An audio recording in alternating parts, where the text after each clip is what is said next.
বড়দি, শুনতে পাচ্ছ না রাজু কাঁদছে? সেই তখন থেকে রান্নাঘরে কি যে করছে।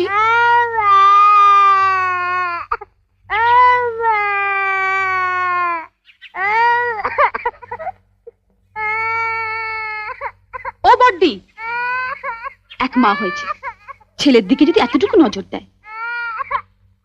কি হলো?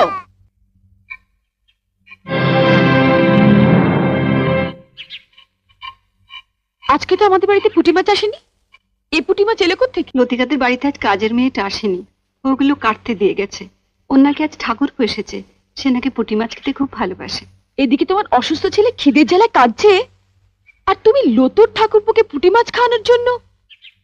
সব কথাতে এভাবে হেসো না তো। ওঠো ওঠো বলছি। তুই তো লতুকে চিনিস, এসে যদি দেখে মাছ কাটা হয়নি। সে আমি বুঝবো। তুমি হাত ধুয়ে ছেলের কাছে যাও।